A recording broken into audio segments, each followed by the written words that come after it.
Assalamualaikum warahmatullahi wabarakatuh. Perkenalkan, nama saya Okta Lelet Latifah, kelas manajemen 33F dengan NIM 205110448. Di sini saya akan menjelaskan tentang konsep dasar mengelola SDM. Manajemen sumber daya manusia adalah proses mengorganisasikan, memimpin, dan mengendalikan seluruh kegiatan pengadaan tenaga kerja, pengembangan karyawan, pemberian kompensasi, pemeliharaan karyawan, dan pemutusan hubungan kerja berdasarkan ketentuan dan perundangan yang berlaku untuk mencapai sasaran dan tujuan individu, karyawan, perusahaan, dan masyarakat.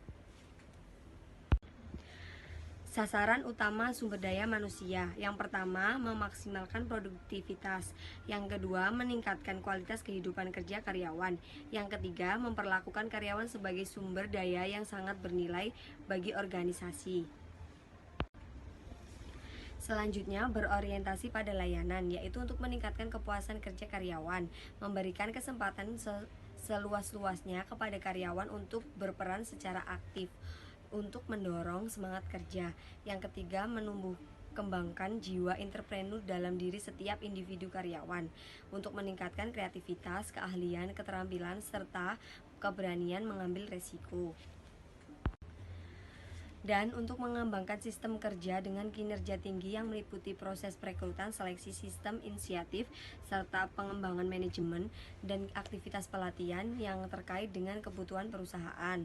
Mengembangkan praktik manajemen dengan komitmen tinggi yang menyadari bahwa karyawan atau pegawai adalah stakeholder dalam perusahaan yang bernilai dan membantu mengembangkan iklim kinerja sama kepercayaan bersama, memastikan bahwa persamaan kesempatan tersedia untuk sama.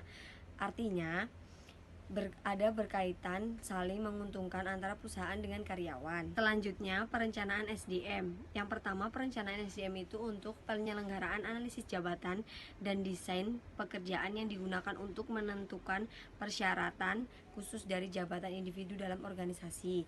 Yang kedua, pengangkatan dan pemberhentian karyawan setelah kebutuhan sumber daya manusia ditentukan. Langkah berikutnya adalah pengisian posisi atau formasi karyawan. Yang ketiga, pengupahan dan pemberian tunjangan. Untuk yang pertama, keseimbangan antara upah yang dibayarkan untuk pekerjaan yang berbeda dalam satu organisasi. Yang kedua, keseimbangan antara upah yang dibayarkan untuk jabatan yang mirip dengan jabatan pada perusahaan pesaing. Terima kasih, itu yang dapat saya sampaikan terkait dengan konsep dasar